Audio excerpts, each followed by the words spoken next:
చెప్తూనే వచ్చుకొచ్చారు. బాగలేదని చెప్తే ఇంకొక హాస్పిటల్కి కూడా తీసుకెళ్ళిపోతాం కదా మేము. ఫస్ట్ బాబు బాగానే డెలివరీ అయింది, సెకండ్ ఇప్పుడు బాబు. ఏమైందంటే అది యూరిన్ అవ్వలేదు సార్. యూరిన్ అవ్వలేదంటే ఇలా అంతే అలాగే ఉంటుందమ్మా, అలాగే ఉంటుంది అని చెప్పి వచ్చారు సార్. అది యూరిన్ అవ్వలేదు అని మెడిసిన్ ఎక్కించారు, కానీ అది ఏ మెడిసిన్ ఎక్కించారో మరి ఏంటండి దాన్ని మరి మేము చూడలేదు. సిస్టర్లు తేవడము, మెడిసిన్ ఎక్కించడము, ఊపిరాడట్లేదు అని అందుబాటులో మరి వెంటిలేషన్ సదుపాయం లేదు అసలు. ఆక్సిజన్ అనేది లేదు. ఆపరేషన్ అయిన పేషెంట్ 24 గంటల్లో ఐసీయూలో ఉంచాలి, ఇది రూలు. అటువంటి సదుపాయం అయితే ఇక్కడ లేదు. ఒక స్పెషల్ రూమ్ తీసుకుని 18,000 పెట్టి స్పెషల్ రూమ్ పెట్టినా సరే మా చెల్లి కూడా అంతకుముందు డెలివరీ అయ్యింది చెప్తాను. అప్పుడు కూడా ఇది మామూలు ఈ ప్రాబ్లమే సరే కదా అనుకున్నాం, కానీ ఇంత దీనిగా ఇచ్చేస్తారని అనుకోలేదు సార్ మేము. అది లాస్ట్కి ప్రాణం పోయినట్టు చేస్తారు.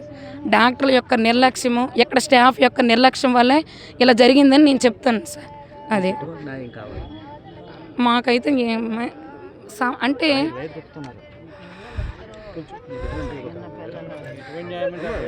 న్యాయం చిన్న చెయ్యి 4 ఇంజక్షన్లు ఒక ఇంజక్షన్ తీయడానికి 4 రావడం ఏంటండి? అక్కడే భయపడిపోతుంది ఆవిడ, చెప్పుకోలేకపోతుంది. అమ్మ అంటుంది.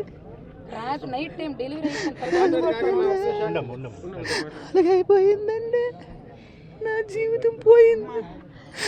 నా కొడుకు సిస్టర్లు అందరినీ కొనుక్కోండి చెప్పి వెళ్ళిపోతున్నా. ఎంతకు వచ్చారో పెట్టుకుంటారు, ఎంతకు వచ్చారో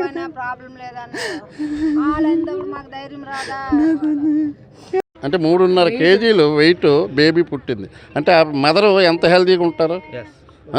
ఇప్పుడు 3.5 కేజీలు బేబీ పుట్టారంటే మదర్ ఎంత హెల్తీగా ఉంటారు? అంటే పూర్తిగా యాజమాన్యం కానీ ఇక్కడ సిబ్బంది కానీ పూర్తి నిర్లక్ష్యం, ఒక నిండు ప్రాణం బలి. దానికి ఎక్స్ప్లెనేషన్ వాళ్ళు ఏం చెప్తారో, వాళ్ళు ఆ చావుకి ఏ కారణాలు చెప్తారో సమాధానం చెప్పాలి తక్షణమే. అది మా తరఫు నుంచి డిమాండ్. మాట్లాడారు, వాళ్ళు ట్రీట్మెంట్ చేసామన్నారు.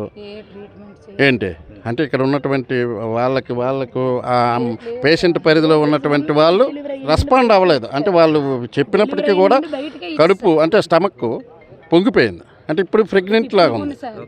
అంటే కనీసం ఎందుకు ఇలా పొంగిందని చెప్పినా వాళ్ళు పట్టించుకునే పరిస్థితులు లేవు. ఆక్సిజన్ కూడా ఇన్ టైంలో తనకు లేదు.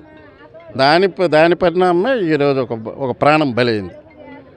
దానికి పూర్తి బాధ్యత యాజమాన్యం, సిబ్బంది, సన్ రైజ్ హాస్పిటల్ తాలూకు యాజమాన్యం, సిబ్బంది. అదండి మా డిమాండ్. వాళ్ళు దానికి సమాధానం చెప్పాలి తక్షణమే.